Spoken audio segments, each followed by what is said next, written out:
Major news. Trump's meeting with the EU chiefs have wrapped up. You saw some of the media stuff. Okay. You've seen some of the media hits coming out of it. But I don't know what this resolution is. But also, there is a major trade deal with the EU.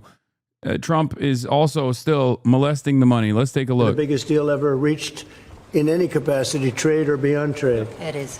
It's a giant deal with lots of countries, because, as you know, Ursula represents a lot of countries, not one country. It's not easy for you. That's because a lot of very different countries, great countries, but some are strong with cars, some are strong with agriculture, some are strong with both, right? You have a lot of different factors. So we're going to do the following. The European Union is going to agree to purchase from the United States $750 billion worth of energy, $750 billion worth of energy. They are going to agree to invest into the United States $600 billion more than they're investing already. So they're investing a large amount of money. You know what that amount of money is. It's very substantial, but they're going to invest an additional $600 billion. They're agreeing to open up their countries to trade at zero tariff. So that's a very big factor. Opening up their countries, all of the countries will be opened up to trade with the United States at zero tariff. And they're agreeing to purchase a vast amount of military equipment. We're going to make them buy our guns, and we're going to make them buy our meat. We're going to make them buy our chlorinated chicken. That's right. Every town in Europe is going to eat our poultry and our chicken. They will drive our big, beautiful Ford F-150 pickup trucks. Believe it. Believe me, folks. We're going to force them to make their roads bigger so they're not gay. No more walking. Everyone knows it's woke and gay to walk on the streets. What are you walking towards? A dick appointment? No more. Frolicking about around town in your walkable infrastructure looking for men. What you need is the straight, not woke, American-made tanks that you need a commercial driver's license to drive. Equipment, we don't know what that number is, but it's the good news is we make the best military equipment in the world, so sort of you have to do that. I mean, until somebody tops us, which is not going to happen. We're way ahead of They're every other country us on the in terms roads of the quality Europe. of the military equipment. You saw that recently in Iran, and you see that, unfortunately, you see that often for all the wrong reasons, right? So those things are $750 billion, $600 billion, opening up the country. We are agreeing that the tariff straight across for automobiles and everything else will be a straight across tariff of 15%. So we have a tariff of 15%. We have the opening up of all of the European countries, which I think I could say were essentially closed. I mean, you weren't exactly taking our autos, you weren't exactly taking our agriculture, and then you would have smaller things, but for the most part, it was closed. And now it's open. It's open for our companies to go in and do a good job with, and I think you'll like them. I think you'll like it. And we will, very importantly, they'll be investing a lot of money, but the military is a big number, but that's one number we're not determining. It's going to be whatever it is, but they're going to be purchasing hundreds of billions of dollars worth of military equipment. They're very important. They're going to purchase $750 billion worth of energy. So that's going to be great. And $600 billion worth of investments into the United States over and above what they have. So, and I think that basically concludes the deal. I mean, those are the main factors. I don't think there are too many other factors, other than we're going to get along great. And we have a great relationship now with NATO, which is largely the same. I mean, not exactly, but pretty close, right? Largely. And with NATO, as you know, they're going up to 5% from 2%, and the relationship is very strong with NATO. So I just want to congratulate you. I think it's great that we made a deal today instead of playing games and maybe not making a deal at all. I think it's. I'm going to let you say, but I think it's the biggest deal ever made. Thank you very much. Congratulations.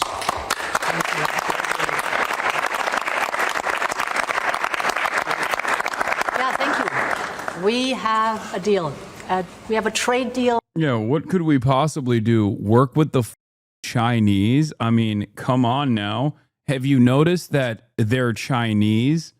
There is no unit on this planet, no organized body on this planet more servile, more cuckolded than the European Union, okay? Like, we constantly talk about the Gulf nation states and how much they suck America's dick. There is, like, those guys look like brave anti-imperialist warriors in comparison to the European Union, okay? It is so insane to me. Wrong is called the United Kingdom? No, for sure. I just mean like the European continent in general. Okay? It is incredible how cucked they are, that they would, and how cucked by racism they are too, because at a certain point, like, there is something immaterial about this. Okay? By their assessment, their alternative is having better relations with China. And ultimately, they're Chinese, so we can't do that, is the assessment that they're making here. I swear to God, there has to be a separate reason for why they are so servile to the interests of empire that is demanding more fealty, okay, from its vassals right now in broad daylight. It's crazy. The EU will buy $1 trillion in U.S. weapons. In exchange, the U.S. will impose 15% tariffs on imports from the EU. What a deal von der Leyen has negotiated. China, in the meantime, has been able to get everything it wants from Trump. The difference between having and not having a colonized mind. It is crazy, dude. It is insane. EU and the U.S. reached tariff agreement to avert trade war. Like, do the Europeans in the chat, do you guys see this stuff, and does it not piss you off? I am of the Yanis Varoufakis mindset that, like, the DM25 mindset that, like, the EU could be technically a force for good in a collaborative effort against the United States, but it seems like the formative reason why it was designed is to behave like a organized body that is totally servile to U.S. interests in the interest of upholding capitalism. Okay? I don't understand how average, regular-ass Europeans that come from this, like, long tradition, that have national mythology that extends far beyond the United States of America, how they could just, like, sit around and be like, yeah, no, we're just dogs. We're dogs. We need to give our masters more, my lord. We need to give our masters more, my lord. Is cuck porn. It is cuck porn. It doesn't make any sense. China, U.S. to extend tariff pause as Sweden talks by another 90 days. Yeah, China got another extension on the tariff pause, by the way, because they're just like, yeah, no, we're not doing that. It's crazy. It's crazy. What I worried about has happened. A completely unequal deal, in air quotes, between the U.S. and the EU. Have no doubt, asymmetric 15% tariffs are an EU defeat. When the law of the jungle prevails, the weak have little choice than to accept their fate. But Europe could potentially have been strong, either alone or in a coalition with others. It would have had to be ready for stormy waters. But it would have gotten a better deal at the end and sent a strong message to the world, an opportunity lost. Yeah, I mean, this is after Rutte called Trump daddy, okay? But he's NATO. His job is to literally be an asset for America, right? His job is to manage the American protection racket.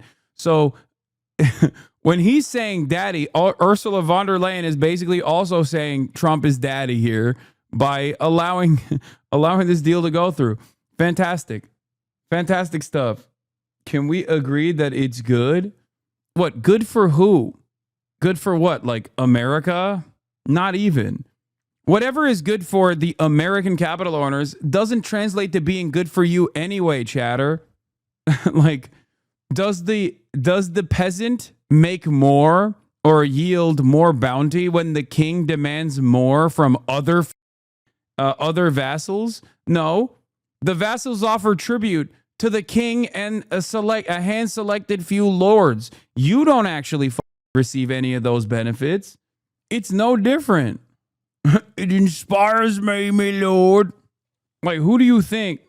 There's a ton of neolibs in Europe. A lot of people are so scared of Russia that you can steal every penny from their pocket if you say it's for defense. Well, that too. There is definitely a lot of, USSR, remnants of USSR fears that Vladimir Putin and his invasion of Ukraine have like completely re-emboldened. Between the two largest economies in the world. And it's a big deal. It's a huge deal. It will bring stability. It will bring predictability. That's very important for our businesses on both sides of the Atlantic.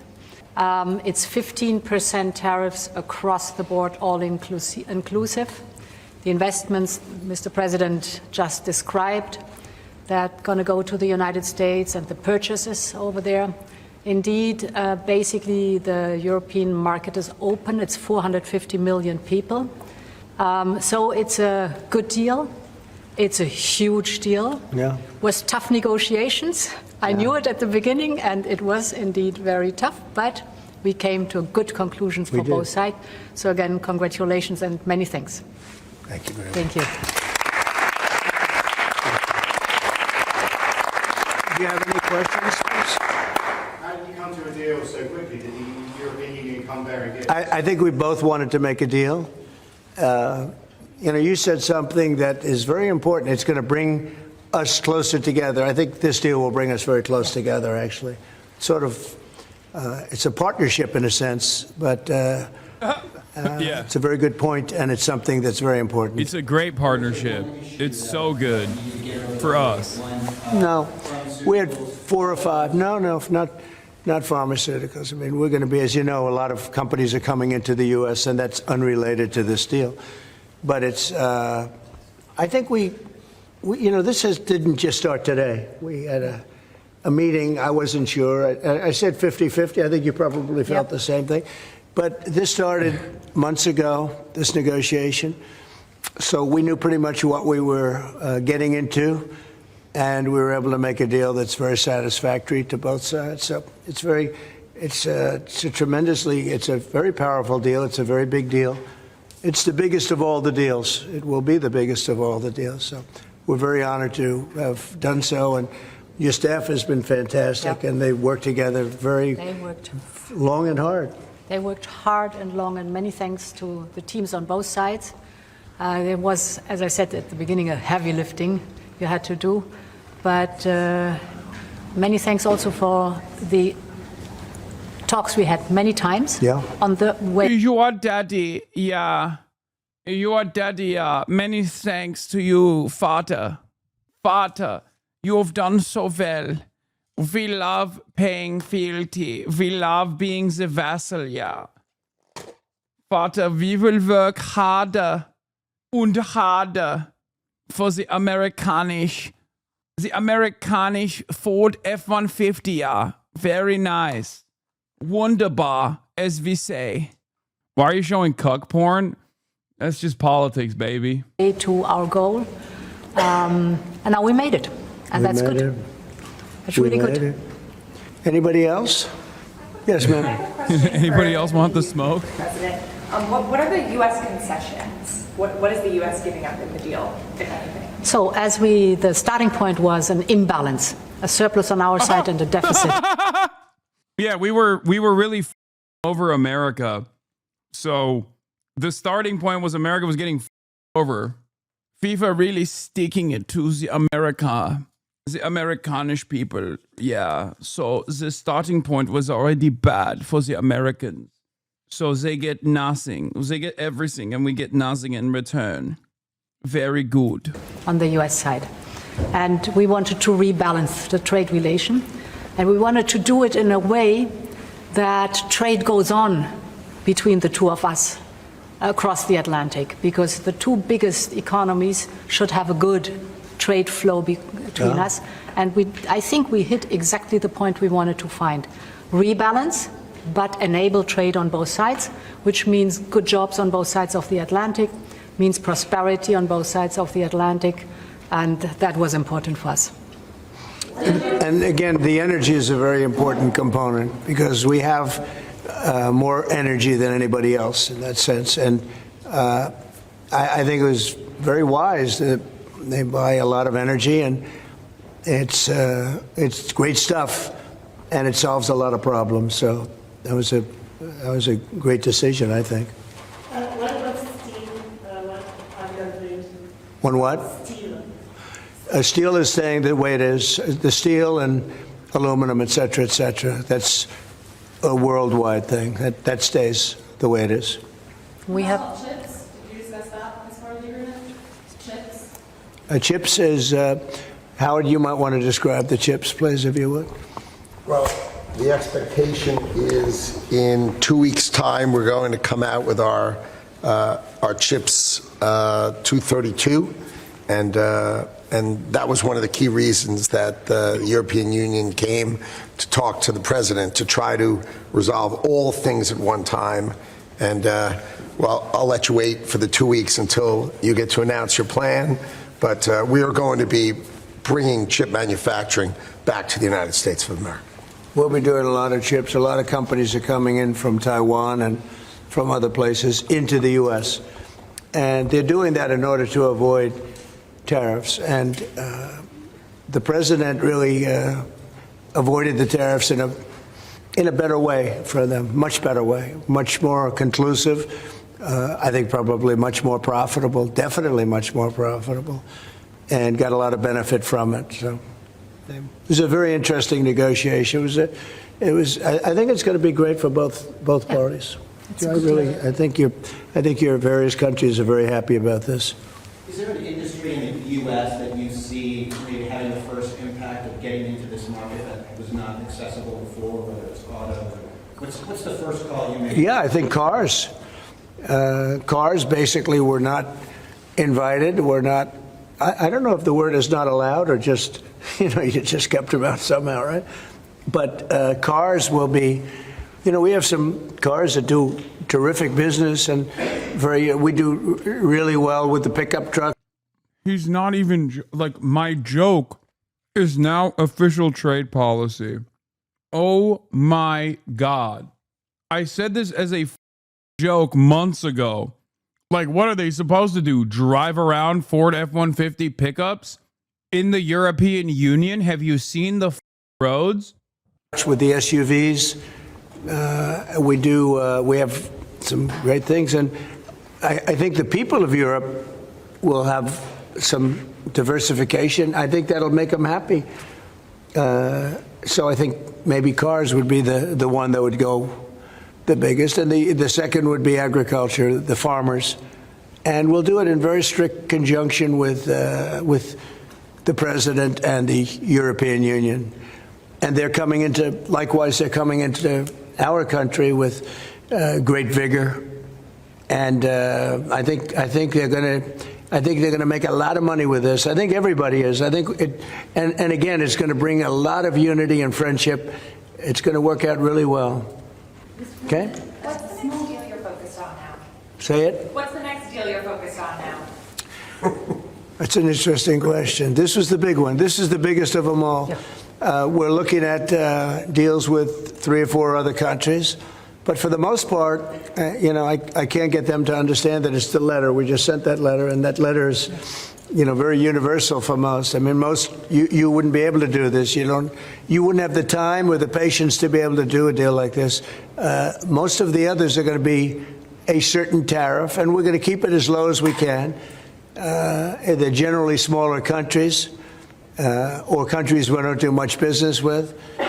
But that they've already received, to a large extent, they've received a letter. They'll probably receive a letter of clarification or a confirmation type letter, which will go out sometime during this week, prior to August 1st. And the tariffs will start being paid by those countries prior to August, on August 1st and beyond. Okay? Mr. President, was part of the rush to get this deal done to knock the Jeffrey Epstein story out? Oh, you got to be kidding with that. No, had nothing to do with it. Only you would think that. That had nothing to do with it. I think which is good for European business and American business. Businesses in this country, particularly small businesses, are closing at a record rate. And you'll see the Prime Minister tomorrow, Keir Starmer. What does he need to do to help British business in this country? I think everybody's going to be happy with this. The Prime Minister of the UK, while he's not involved in this, will be very happy because, there's a certain unity that's been brought there too. We have a separate deal with them, but I think he's going to be very happy to know. Look, he's friendly with all of you. I think he's a very good man, and he's going to be very happy to see what we did. I think UK is going to be very, very happy. Thank you all very much. Appreciate it. Thank you. Thank you very much. Hey, it's Will Kane. Click here to subscribe. Seemingly bad. Bro, Let's bring in ABC. so insanely cooked. Seriously, can someone tell me the last time I saw a pickup truck that wasn't a Toyota Hilux or an American-made car of any sort in the UK or Europe? I remember seeing a handful in Switzerland of all places, but literally none anywhere else. Am I mistaken? Have they started buying them in the last decade? I don't think it's even a question of price. Try parking a Raptor in Paris or Milan. Yeah. Japan and EU don't buy American cars for the exact same reason. They don't fit in the streets and parking spaces. Ford sells close to 500K cars in the EU each year, but most of them are compact cars like the Focus and hatchbacks produced specifically for the EU market. When China is dominating the European car market, they're dominating by making a car that the Europeans want. When America wants to dominate the European car market, they do so by forcing their cars that are literally impossible to drive without additional... Like, look at that car. It makes no sense. Someone in the chat literally said, why can't they make bigger roads? Amazing. Amazing.